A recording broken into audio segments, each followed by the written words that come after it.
Hello, this is Andersen Opus 33, number 9. We're on. I'll play it first and we'll talk.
Sorry about that at the end. It brings to mind something that I once heard James Galway say in a talk somewhere. You know how these videos have been with us on YouTube forever. He said you have to be really careful about, forgive me if I get this wrong, don't jump all over me. What I recollect, the wisdom of James Galway, is that you have to be careful when you play Andersen etudes because they're really quite long and difficult. And some of them are very repetitive, like this one, number 9.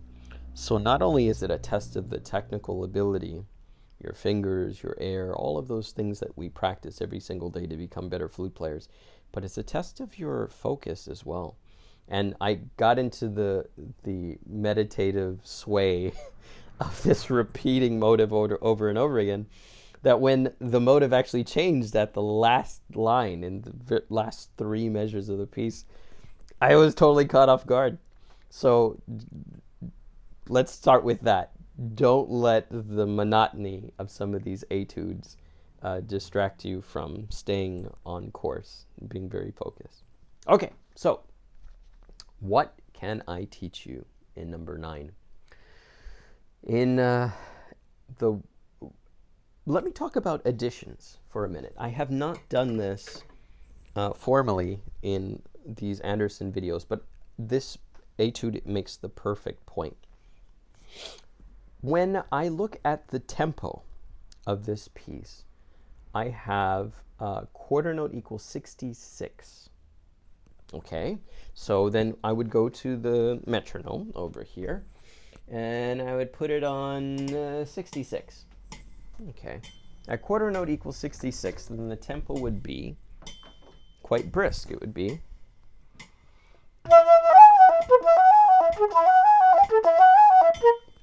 okay, fast, but not, something that's impossible. How do I know it's supposed to be 66? I'm just a good musician. I'm doing what I'm told right here. All right. That's the end of the story, right? Wrong. This edition was the one I used in college that my teacher recommended for me. His name was John Barcelona, the great John Barcelona. And he studied, John Barcelona studied with John Wilmer. John Wilmer was the principal flutist of the New York Philharmonic, a legendary American flute player. And I religiously studied every single marking in that book. This is a great edition as well. My friend and colleague Eva Amsler put together an annotated copy of the same Andersen Opus 33, but from the perspective of the legacy of Charles Delaney. And I think there's a wonderful picture of both of those wonderful flute players. There we go. For any of you that remember Charlie Delaney, and here's the wonderful Eva Amsler. She helped put together an amazing amount of resources to put together an annotated edition of the Andersen Opus 33 to give people context as to how to perform some of these. However, when I look at this edition, it doesn't say quarter note equals 60. So this, my point in bringing out the differences in the two editions isn't to be very political, quite bluntly about it. A lot of us in the musical community immediately go to arms about the dumbest things. And I can speak quite frankly about this because I feel very strongly about it. Not because but that's just why I do it. I have nothing to hide. One flute player will come in with an edition that says quarter note equals 60. Another one will come in with something completely different. In the Eva Amsler book, it said 8 note equals 84. They're completely different tempi. So what do? You at the beginning of your study, you choose one and then stick to it. It's as simple as that. As an artist, it's your job to figure out which one is best appropriate to convey the meaning of the music. Okay? Our job on this planet as musicians is not to obey authoritarian ideas and to war with other tribes of musicians about who's right. That's not what this game is. In fact, I take it very seriously. This is not what music is in general. For my students, you wonderful, wonderful students of mine, I want to convey to you that as a serious artist and a serious person who studies music, your job is to do what's on the page at any given time. However, that's not codified law. It's not dogma. So start with that tempo and then use your critical thinking skills to decide, is this too fast? Is it too slow? Is it from the original edition? As you very well know, text means the original unedited version of whatever composition you're working on. I always recommend to my students, go back to the source and start with that, and then go through the various other editions that other people come out with, and then compare them. In the end, you may be so inspired to make an edition of your own, with your own corrections. Why do I bring this up in such detail now? Well, the difference between quarter note equals 60 and eighth note equals 84 is dramatic, especially in this etude. This is this is eighth note equals 84.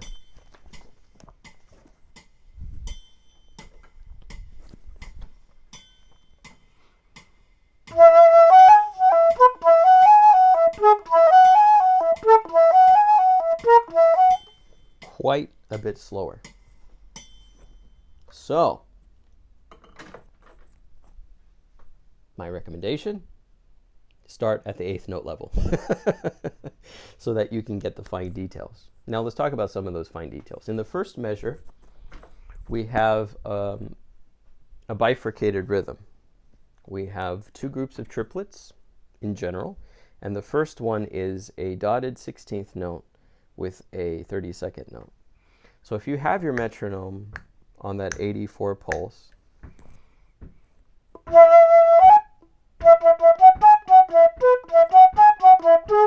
you want to make the difference between the duple time and the triple figure very, very clear.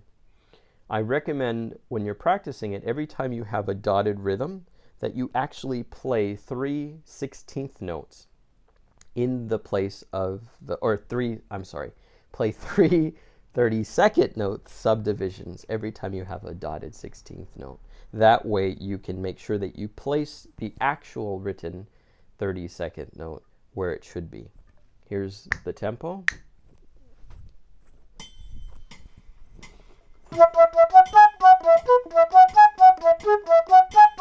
I'll just tongue all of the notes for now to help stabilize the rhythm.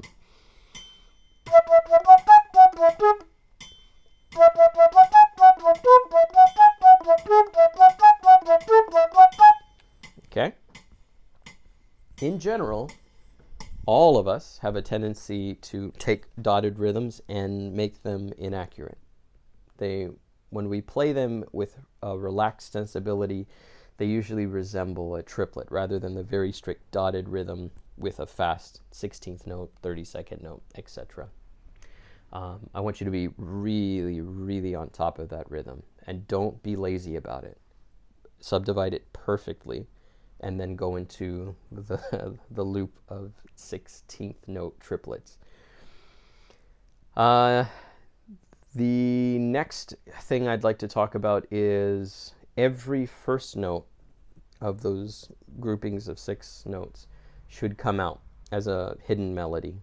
So if I just play the first note of every group, these are in general the staccato notes, it would be a melody that sounds like this.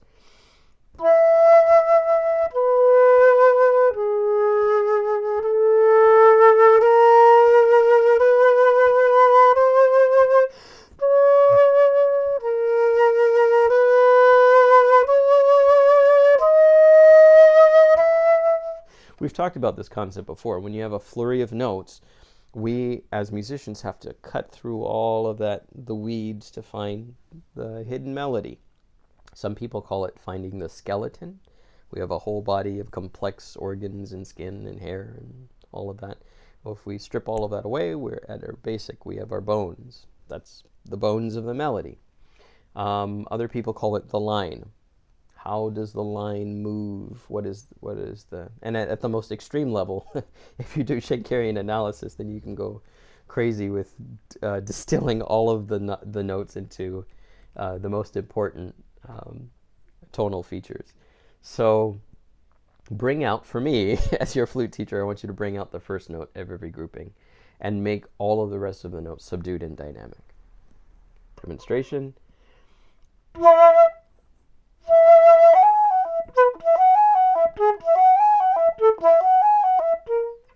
Okay? Now, a little fine detail that makes the difference. When you have a staccato, that means you have space between the note. You still have to articulate the next note after. So we have a B in the first measure staccato, and then an E. The articulation should always be, I'll start with the first measure. D, dot, D, dot, D. You always have a double articulation with your tongue. Slur, tongue, tongue, tongue, tongue, tongue, tongue. If you are really strict with that, then you will increase your sensitivity to advanced articulations in your music making, and that's worth pursuing. Other than that, good luck with the double sharps. If you don't know what a double sharp is, it looks like an X. It means that you raise the pitch that it's attached to by 2 half steps or a whole step. So the first double sharp that I see in the piece is in measure 7, and it's a C double sharp. A C double sharp is a D natural. And that's it. Just don't try not to get lost like I did in the very last couple of measures. Stay focused on the changes of pitch and enjoy. This is a great meditation if you take all of those things in mind. Thank you. I will see you next time. Take care, my wonderful students.